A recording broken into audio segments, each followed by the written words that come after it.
ఏంటి sir session? అవునవును, preparing అనే వస్తుంది సార్. ప్రిపేరింగ్ వస్తుంది, అందుకే అడిగి ఆపాను.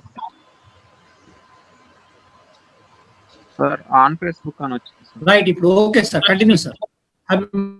Continue sir. Okay Kiran Kumar గారు సార్ రెడీ అండి. ఓకే సార్, నాకు స్క్రీన్ షేర్ ఆప్షన్ ఇవ్వండి సార్. నన్ను కోహోస్ట్ చేసి స్క్రీన్ షేర్ ఆప్షన్ ఇవ్వండి. మీకు ఇచ్చాము చూడండి ఆల్రెడీ.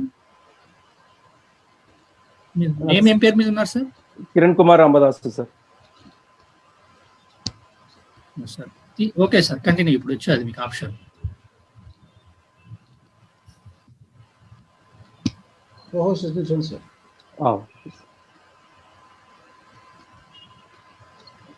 సార్ స్క్రీన్ షేర్ అవుతుంది సార్, నాది స్క్రీన్ షేర్ కనిపిస్తుందా? Okay sir.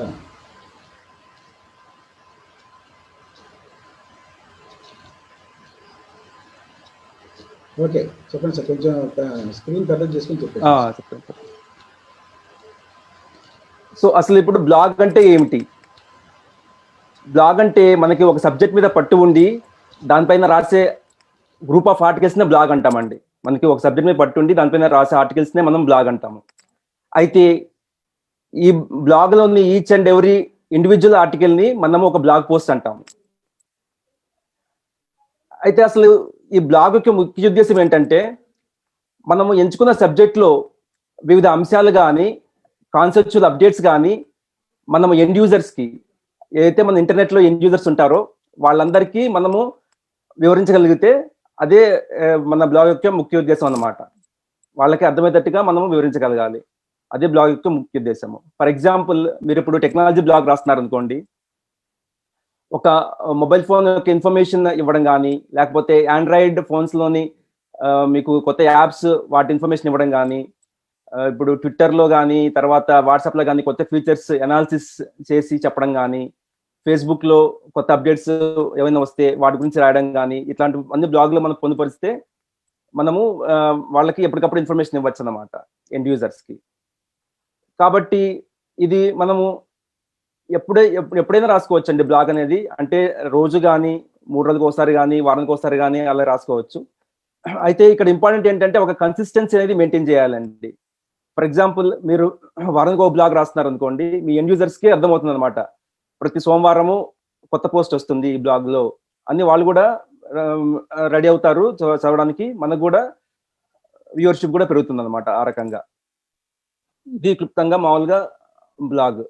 అయితే ఈ బ్లాగ్ లోంచి సంపాదించే అవకాశాలు కూడా చాలా ఉన్నాయండి. మన ఇండియాలోనే అమిత్ అగర్వాల్ లాంటి టాప్ బ్లాగర్స్ నెలకి 20 నుంచి 50 లక్షల దాకా సంపాదిస్తున్నారు అనమాట. అంతటి పొటెన్షియల్ ఉంది ఈ బ్లాగింగ్ లో. అయితే ఈ బ్లాగింగ్ లో ఎలా సంపాదించాలి, ఏ మార్గాల ద్వారా సంపాదించాలి అనేది నేను చివరిలో వివరిస్తాను. ఇప్పుడు అసలు బ్లాగ్ క్రియేట్ చేయడం ఎలాగా అనేది చూద్దాం. బ్లాగ్ క్రియేట్ చేయడానికి మనకి చాలా సాఫ్ట్వేర్లు అవైలబిలిటీ ఉన్నాయండి ఇంటర్నెట్లో. వాటిల్లో ముఖ్యంగా 5 టాప్ మోస్ట్ సాఫ్ట్వేర్స్ ఉన్నాయి అన్నమాట. వాటిల్లో ఫస్ట్ది బ్లాగర్, సెకండ్ది వర్డ్ ప్రెస్, తర్వాత టంబ్లర్, తర్వాత విక్స్, తర్వాత గేటర్. ఈ 5 సాఫ్ట్వేర్స్ టాప్ మోస్ట్ సాఫ్ట్వేర్స్ అండి.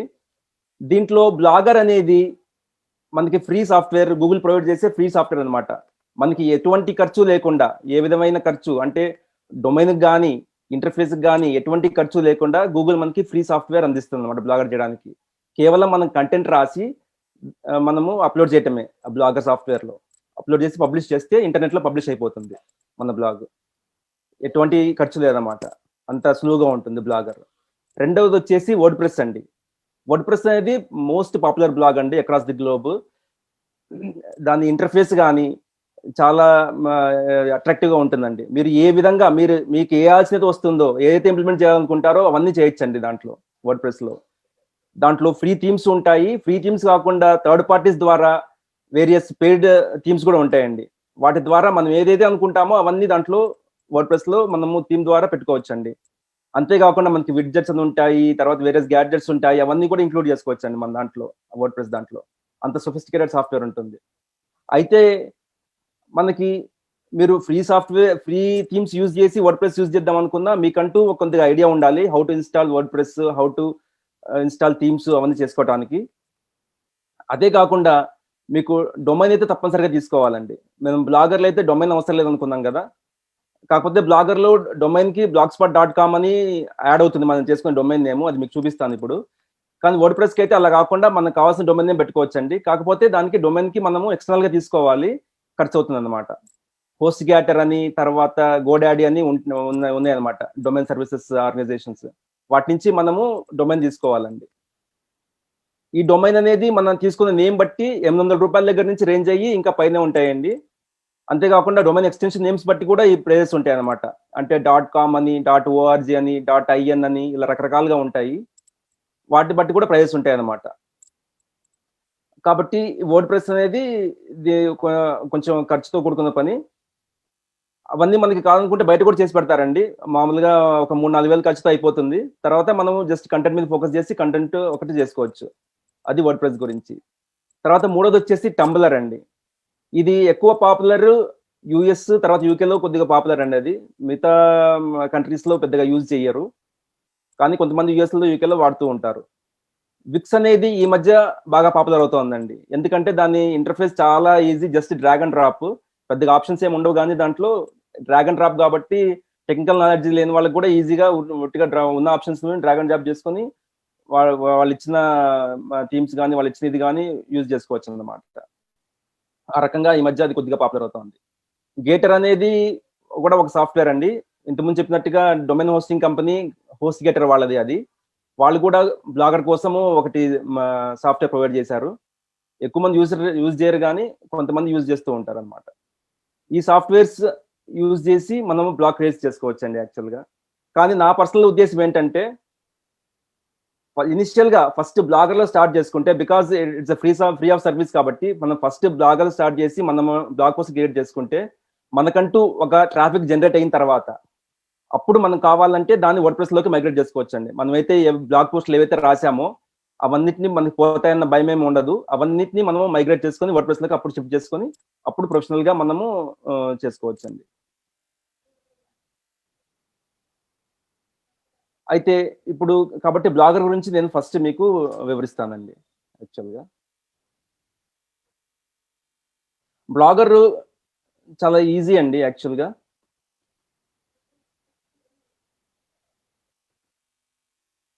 జస్ట్ మనకు ఒక జీమెయిల్ అకౌంట్ ఉంటే, జీమెయిల్ మీకు యాక్సెస్ ఉంది అనుకోండి, ఆ జీమెయిల్ అకౌంట్ ఉంటే సరిపోతుందండి బ్లాగర్కి. స్క్రీన్ కనిపిస్తుందా సార్?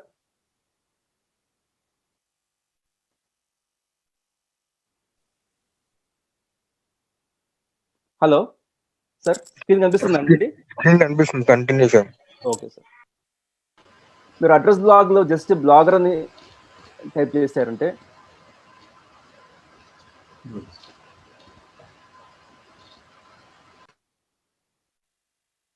ఓకే, జస్ట్ నేను లాగిన్ అయ్యిందని కాబట్టి ఇది బ్లాగర్ ఆటోమేటిక్గా బ్లాగర్ ఓపెన్ అయిపోయింది. మీకు ఏంటంటే సైన్ ఇన్ ఆప్షన్ వస్తుందండి. సైన్ ఇన్లో మీరు మీ యొక్క జీమెయిల్ యూజర్ నేమ్ పాస్వర్డ్ కొడితే మీరు కూడా బ్లాగ్లోకి ఎంటర్ అవుతారు. ఇక్కడ బ్లాగ్లోకి వచ్చిన తర్వాత మీకు ఇక్కడ లెఫ్ట్ సైడ్ ఇక్కడ మీకు లెఫ్ట్ పెన్లో క్రియేట్ బ్లాగ్ అని ఉంటుందండి ఆప్షన్. అది కొట్టంగానే మనకి ఫస్ట్ టైటిల్ అడుగుతుంది. ఫర్ ఎగ్జాంపుల్ ఇప్పుడు మన హెల్త్ రిలేటెడ్ ఉన్న టాప్ బ్లాగ్ ఏమన్నా మనం క్రియేట్ చేయాలనుకోండి.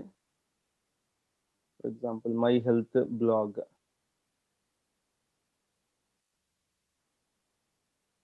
ఓకే, టైటిల్ అండి అని కొట్టేసి నెక్స్ట్ కొడితే టైటిల్ క్రియేట్ అవుతుంది. ఇక్కడ యూఆర్ఎల్ అడుగుతుందండి. యాక్చువల్గా మై హెల్త్ బ్లాగ్ అని ఇస్తున్నాను. నేను ఇంతకుముందు చెప్పినట్టు ఇక్కడ మీరు చూసారా blogspot.com అని యాడ్ చేస్తుంది అనమాట. మీరు ఏదైతే యూఆర్ఎల్ ఇవ్వండి దానికి ఇక్కడ blogspot.com అని యాడ్ చేస్తుంది అనమాట. ఒకటే దీంట్లో డిసడ్వాంటేజ్. ఇది ఆల్రెడీ బ్లాగ్ తీసేసుకున్నారంటండి, మై హెల్త్ బ్లాగ్ అనేది. దీనికి వేరే నేమ్ ఇద్దాము.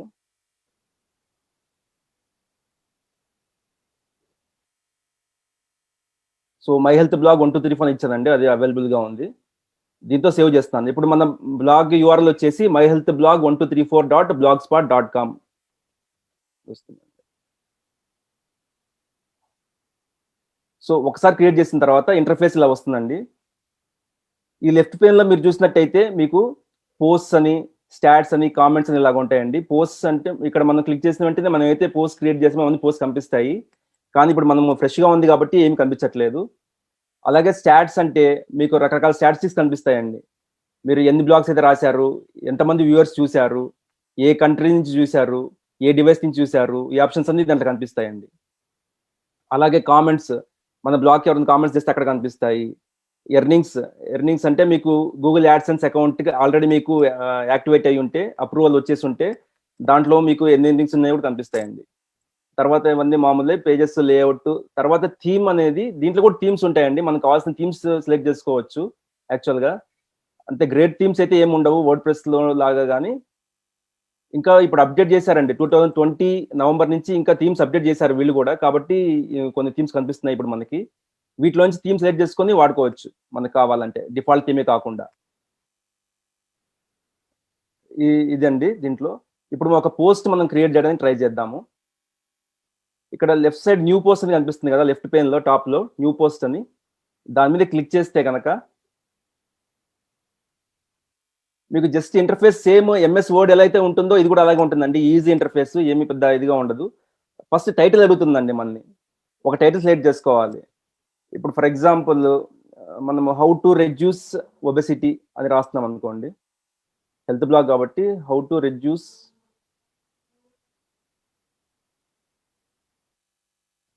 Obesity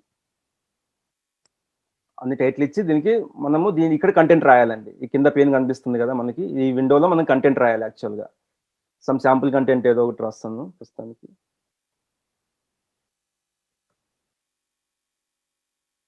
should do daily workouts,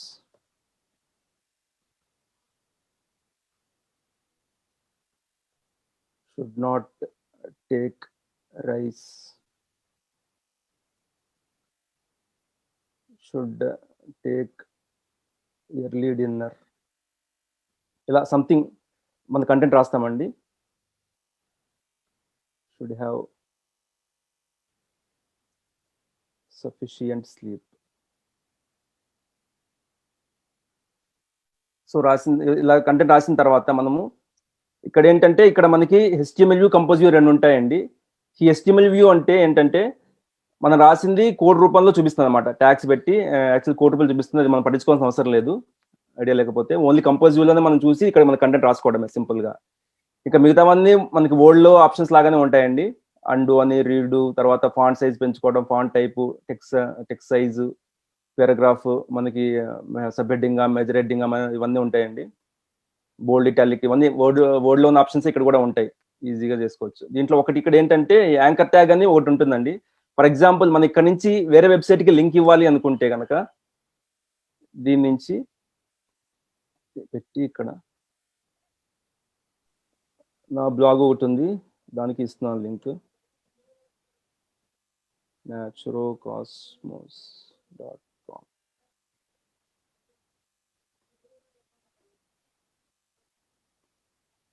వేస్తే కనుక ఈ రకంగా ఇక్కడ లింక్ ఏర్పడుతుందండి. ఇది మనము పబ్లిష్ చేసిన తర్వాత ఇక్కడ క్లిక్ చేస్తే ఆ ఇంటర్నెట్ వెబ్సైట్ కి వెళ్తుంది అనమాట. అదే కాకుండా ఇక్కడ ఇమేజెస్ కూడా మనం ఇన్సర్ట్ చేసుకోవచ్చు అండి. కంప్యూటర్ నుంచి కానీ, ఫొటోస్ నుంచి కానీ, మనం ఎక్కడి నుంచి అయినా మనం ఇమేజెస్ ఇన్సర్ట్ చేసుకోవచ్చు.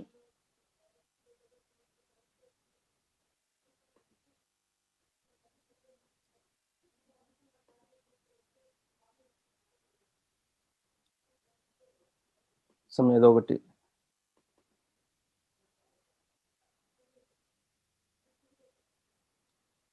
ఈ రకంగా మనకి ఇమేజ్ కూడా మనము అప్లోడ్ చేసుకోవచ్చండి. ఇమేజ్ కూడా మనము ఎలా ఎక్స్ట్రా లార్జ్ కావాలా, లార్జ్ కావాలా, మీడియం కావాలా అని కూడా మనం చేసుకోవచ్చు అనమాట. సిమిలర్గా వీడియో కూడా మనం యూట్యూబ్ నుంచి కావాలంటే యూట్యూబ్, మన కంప్యూటర్లో ఉంటే కంప్యూటర్ వీడియో ఏదైనా సరే ఇక్కడ పెట్టుకోవచ్చు అండి.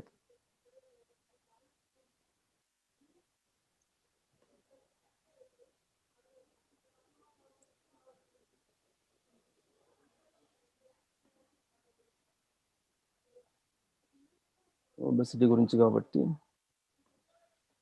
ఓకే, ఈ రకంగా చేసుకోవచ్చండి. అంతేనండి.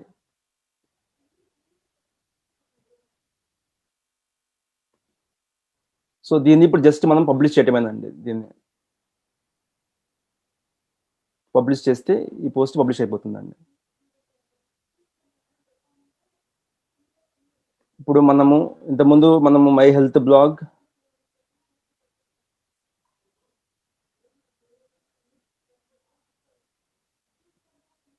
1234.blogspot.com అని ఇచ్చాం కదా.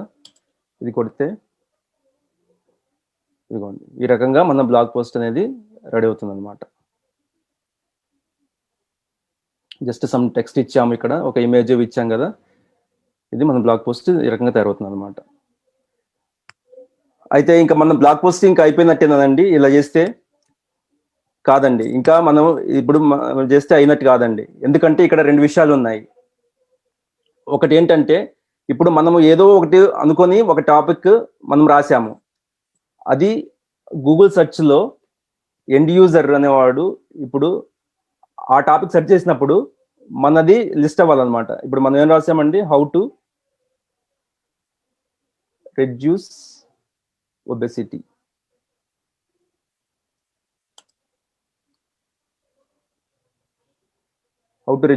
అని రాసామండి.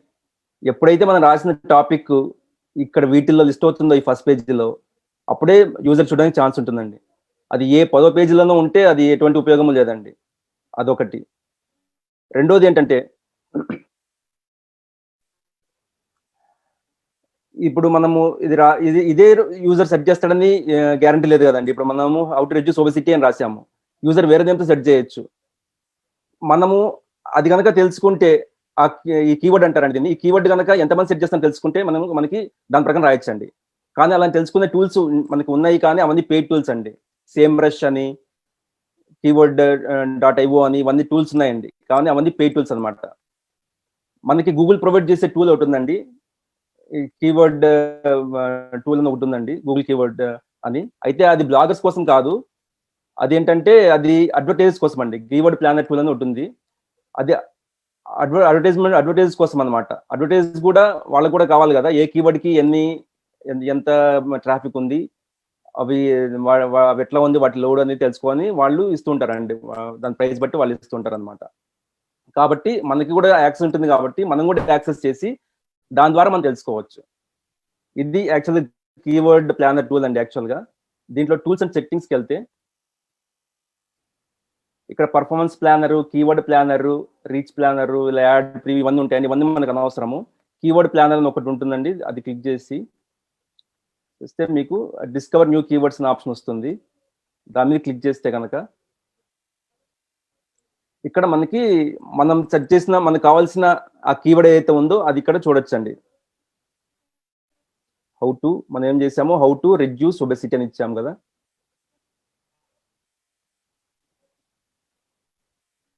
ఈ గెట్ రిజల్ట్స్ మీద కొడితే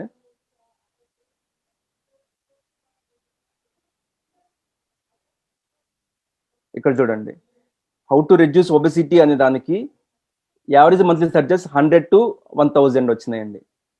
ఎప్పుడైనా కానీ మనము ఎలా రాయాలంటే ఆర్టికల్ ఎక్కువ మంది సెర్చ్ చేయాలి, రాసిన వాళ్ళు ఆ ఆర్టికల్ గురించి తక్కువ మంది ఉండాలండి. అప్పుడే మనకి అది సెర్చ్ ఇంజన్లో మనకి పాపప్ అయ్యే అవకాశం ఎక్కువ ఉంటుంది. తక్కువ మంది చూసి ఎక్కువ మంది రాసే వాళ్ళు ఉంటే అది ఎటువంటి ఉపయోగం లేదండి మనకి. ఇప్పుడు మనం రాసిన ఈ కీవర్డ్ బట్టి చూస్తే ఇది కేవలం 100 to 1000 మెంబర్సే ఉన్నారండి. 100 to 1000 మెంబర్స్ చాలా తక్కువ కదా, కాంపిటీషన్ లోనే ఉంది కానీ చాలా తక్కువ అన్నమాట. కానీ 100 to 1000 మెంబర్స్ అంటే చాలా తక్కువ మంది చూస్తున్నట్టు అనమాట. ఇంకా వేరే ఆప్షన్స్ కూడా ఇచ్చింది ఇక్కడ. ఇవి చూస్తే కనుక మీరు how to reduce central obesity అని, how to reduce obesity by exercise అని ఇలా ఉన్నాయండి. అవి ఇంకా తక్కువ ఉన్నాయి, అవి 10 to 100 సర్చెస్ ఉన్నాయి, అవి ఇంకా తక్కువ అన్నమాట. కాబట్టి మనము కీవర్డ్ మార్చి రాసే ప్రయత్నం చేద్దాము. హౌ టు రెడ్యూస్ ఒబెసిటీ తీసేసి హౌ టు రెడ్యూస్ వెయిట్ అని రాద్దాము. అది అలాగే ఉంచి రాద్దాము, హౌ టు రెడ్యూస్ వెయిట్ అని రాద్దాము. ఇప్పుడు మనకి రెండు వస్తాయి. మళ్ళీ గెట్ రిజల్ట్స్ అని ఇక్కడ క్లిక్ చేస్తే ఇప్పుడు చూడండి, ఇక్కడ హౌ టు రెడ్యూస్ ఒబెసిటీకి 100 నుంచి 1000 మంత్లీ సర్చెస్ వచ్చినాయండి. కానీ హౌ టు రెడ్యూస్ వెయిట్ అనే దానికి చూడండి 10,000 నుంచి 1 lakh మంత్లీ సర్చెస్ ఉన్నాయండి. అంటే మనం ఇంతకుముందు రాసినది అంతా అది అలాగే మనం ఏదో ఒకటి ఊహించుకొని రాసేస్తే అది చాలా తక్కువ మంది చూసే అవకాశం ఉంటుంది, కేవలం 100 మంది దాకా చూసే అవకాశమే ఉందండి. అదే కనుక మనం keyword how to reduce weight అని పెట్టి కనుక రాస్తే, ఎలాగో కాంపిటీషన్ కూడా తక్కువే ఉంది కాబట్టి రాస్తే, అది సెర్చ్ ఇంజిన్ లో మనకి ఫస్ట్ పేజ్ లో పాపప్ అయ్యే అవకాశాలు ఎక్కువ ఉంటాయండి. కాబట్టి ఎండ్ యూజర్స్ కూడా ఎక్కువ క్లిక్ చేసే అవకాశాలు ఉంటాయి. అలాగే ఇంకా మీరు కింద చూస్తే how to lose belly fat అని, how to lose face fat అని, how to reduce belly fat అని ఇలా ఉందండి. అవి కూడా 10K నుంచి 100K దాకా ఉన్నాయండి. 10,000 నుంచి లక్ష మంత్లీ సెర్చెస్ దాకా ఉన్నాయి అవి కూడా. కానీ మన ఉద్దేశం ఇప్పుడు బెల్లీ ఫ్యాట్, ఫేస్ ఫ్యాట్ ఇది కాదు కదా, మనము how to reduce overall wait గురించి మనము రాయాలనుకుంటున్నాము. కాబట్టి ఈ కీవర్డ్ మనం తీసుకోవచ్చు అన్నమాట. ఈ కీవర్డ్ తీసుకొని రాస్తే మనకి రాసే అవకాశాలు ఉంటాయి అన్నమాట. దీన్నే సెర్చ్ ఇంజిన్ ఆప్టిమైజేషన్ అంటారండి. ఇప్పుడు మనం చేసిన దాన్నే సెర్చ్ ఇంజిన్ ఆప్టిమైజేషన్ అంటారు.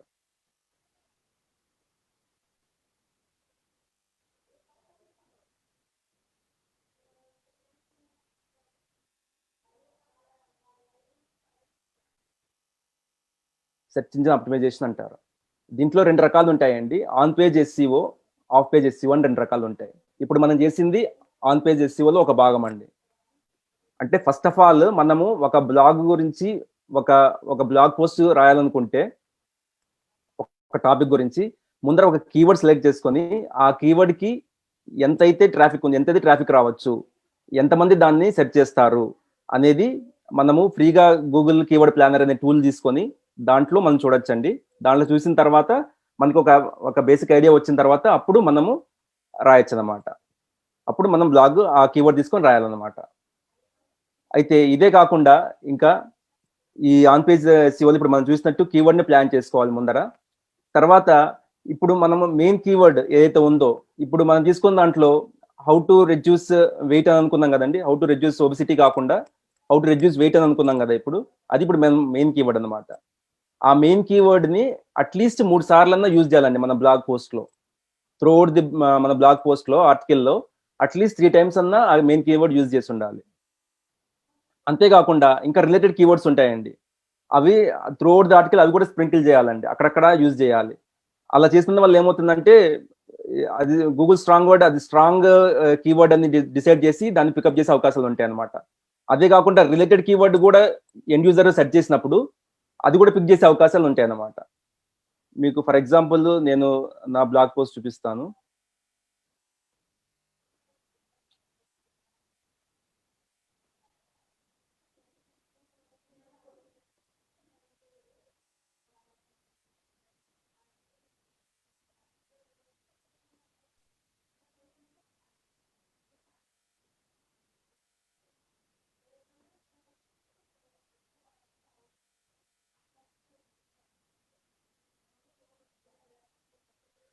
ఇదిగోండి, ఫర్ ఎగ్జాంపుల్ ఇది తీసుకోండి. ఇది ఎగ్ న్యూట్రిషన్ ఫ్యాక్ట్స్ ఉంది కదా. ఇక్కడ నేను రాసిన main keyword egg nutrition facts అండి. నేను తీసుకున్న main keyword egg nutrition facts. ఇది కనుక మీరు సెర్చ్ చేశారంటే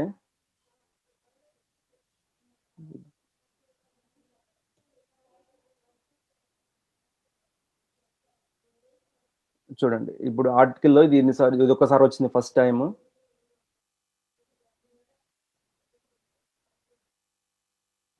second time, third time,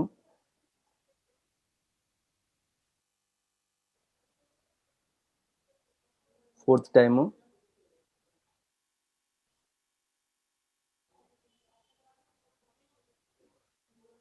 fifth time, అలా 5-6 times ఉన్నాయండి ఆర్టికల్ మొత్తం మీద. ఆ కీవర్డ్ మెయిన్ కీవర్డ్ ఏదైతే అనుకున్నామో అది 5-6 times ఉన్నాయి అనమాట. అలా 3 times కన్నా ఎక్కువ ఉండాలండి. అంతేకాకుండా ఇంకా మీరు చూసినట్లయితే ఇక్కడ రిలేటెడ్ కీవర్డ్స్, ఇప్పుడు ఫ్యాక్ట్స్ అబౌట్ సెక్స్ అని కానీ, ఫ్యాక్ట్స్ అబౌట్ సెక్స్ ఉంది కదా, అది కూడా ఒక రిలేటెడ్ కీవర్డ్. తర్వాత బెనిఫిట్స్ ఆఫ్ సెక్స్ అని కానీ, తర్వాత ఇంకా రిలేటెడ్ కీవర్డ్స్ ఉంటాయండి మధ్యలో. ఎగ్ వైట్ అని కానీ, ఎగ్ వైట్ అని, ప్లాస్టిక్ ఎగ్స్ అని కూడా ఉంటుంది. అలాగా ప్లాస్టిక్ ఎగ్స్ అని కానీ ఇలాగ రిలేటెడ్ కీవర్డ్స్ అన్ని మనము మధ్య మధ్యలో వాడాలండి. వాడినప్పుడు ఆ రిలేటెడ్ కీవర్డ్స్ ఏవైతే ఉన్నాయో అవి ఎండ్ యూజర్ సెర్చ్ చేస్తే వాటి నుంచి కూడా మంది ఫస్ట్ ర్యాంక్ లోకి రావడానికి అవకాశం ఉంటుందండి.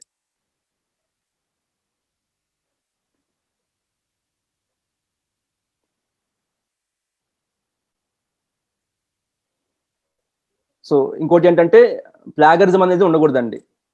అంటే ఎక్కడ కానీ మనము కాపీ చేసి తీసుకురాకూడదు అనమాట మన కంటెంట్ ని. ఇప్పుడు వేరే మనకి బ్లాగర్స్ రాసినవి ఉంటాయి కదా బ్లాగ్ పోస్ట్లు, వాటి నుంచి కాపీ తీసుకొచ్చి రాస్తే ఇప్పుడున్న పవర్ఫుల్ సెర్చ్ ఇంజిన్స్ వెంటనే గుర్తుపట్టేస్తాయండి. ఒక 3 కాన్సిక్యూటివ్ వర్డ్స్ మీరు కాపీ చేసినా కానీ సరే వెంటనే గుర్తుపట్టేస్తాయి. అందుకనే ఈ రోజుల్లో పిహెచ్డి కూడా చాలా కష్టమవుతుందండి. ఏదో ఎర్లియర్ డేస్ లో పిహెచ్డి చాలా ఈజీగా ఉండేది, ఏదో కాపీ చేసి చేసేవాళ్ళు. ఇప్పుడు పిహెచ్డి చేయాలంటే చాలా అంతా ఆన్లైన్ కాబట్టి చాలా కష్టంగా ఉందన్నమాట. అయితే మీకు డౌట్ రావచ్చు, ఇప్పుడు అన్నిటి మీద ఐడియా ఉండదు కదా అని. అన్నిటి మీద ఐడియా ఉండదు మనకి. ఇప్పుడు చాలా బ్లాగ్ పోస్టులు రాస్తూ ఉంటాం రోజు, అన్నిటి మీద ఐడియా ఉండాలని లేదు. కాబట్టి అప్పుడు ఏం చేయాలంటే మీరు చదవండి, వేరే బ్లాగ్ పోస్టులు కూడా చదవండి, కానీ వాటి గురించి ఓవరాల్ ఐడియా తెచ్చుకొని వాటిని మన ఓన్ వర్డ్స్ లో రాయాలన్నమాట. అప్పుడు దాని ఇన్ఫ్లుయెన్స్ లేకుండా, ఆ ఎగ్జాక్ట్ వర్డ్స్ లేకుండా ఏదైతే ఓవరాల్ ఐడియా ఉంటుందో, మెయిన్ ఐడియా, అది తీసుకొని అవి మన వర్డ్స్ లో రాస్తే అది మన ఓన్ స్టైల్లో మన ఆర్టికల్ బాగా ఉంటుంది అనమాట. అది ప్లాగరిజం కి గురి కాదనమాట. ఇంకా దీంట్లో వచ్చేసి ఇంకా గ్రామటికల్ మిస్టేక్స్ అసలు ఉండకూడదండి. అది చూసే వాళ్ళకి బాగుండదు, సెర్చ్ ఇంజిన్ కూడా వెంటనే గుర్తుపడుతుంది అనమాట. ఇంకోటి ఏంటంటే మనం యూజ్ చేసే లాంగ్వేజ్ కూడా పెద్ద పెద్ద లాంగ్వేజ్ యూజ్ చేసి ఎవరికి అర్థం కాకుండా దానికన్నా చిన్న సింపుల్ లాంగ్వేజ్ యూజ్ చేసి అందరికి అర్థమయ్యే విధంగా రాస్తే చాలా మంచిదండి. ప్లస్ ఇది చాలా ఇంపార్టెంట్. ఇది ఏంటంటే సెంటెన్సెస్ మనం చిన్న చిన్న సెంటెన్సెస్ రాయాలండి.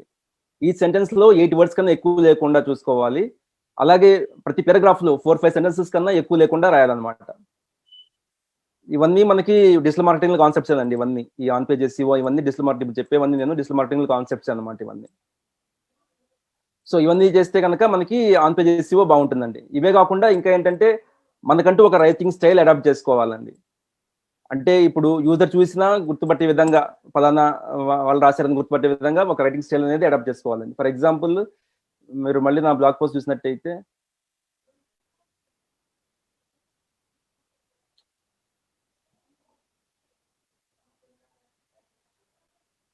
ఇప్పుడు నేను ఈచ్ అండ్ ఎవ్రీ సెక్షన్ కి నేనేం చేస్తానంటే, each and every section complete అవ్వగానే దాని గురించి సమ్మరీ రాస్తానండి.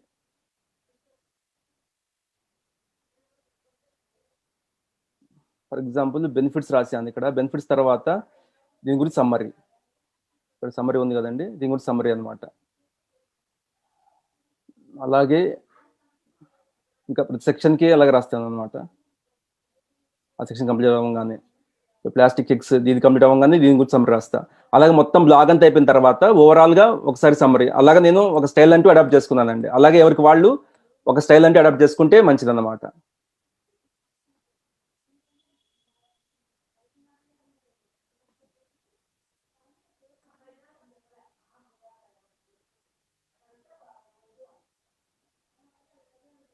నెక్స్ట్ వచ్చేసి ఇది అయిపోయిన తర్వాత మనకి ఆఫ్ పేజ్ సెర్చింగ్ అండి, ఆఫ్ పేజ్ SEO అంటారు.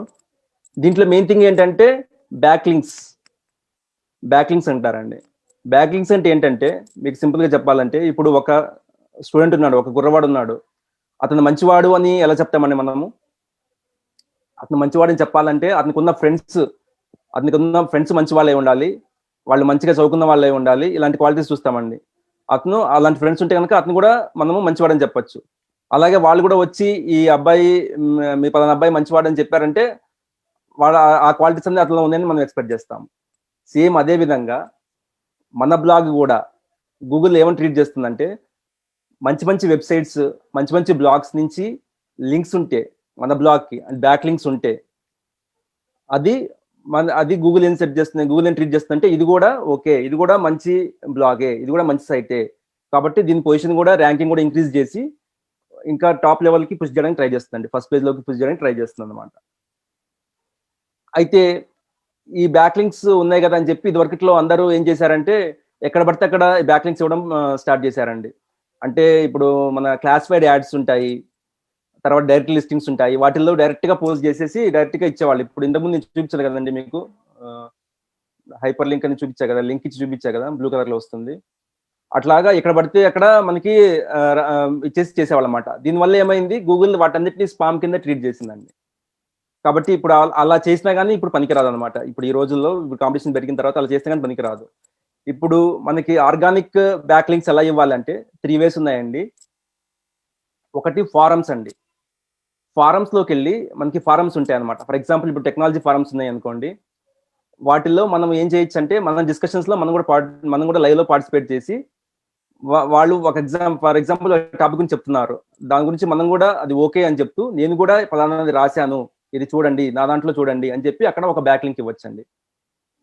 అది అలాంటిది ఒక మంచి బ్యాక్ లింక్ అవుతుంది అనమాట. అది ఆర్గానిక్ బ్యాక్ లింక్ అవుతుంది.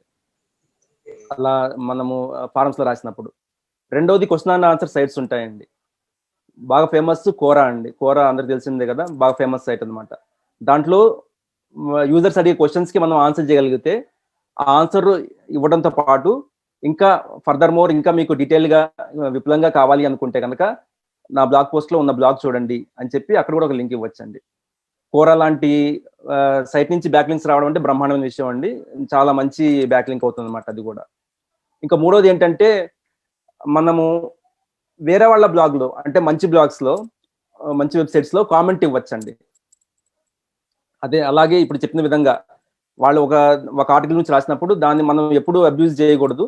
అది బాగానే ఉందని చెప్పి నేను కూడా ఇది ఉటంకించాను, నేను కూడా ఇది రాశాను అని చెప్పి అక్కడ మన బ్లాగ్ గురించి బ్యాక్ లింక్ ఇవ్వచ్చండి.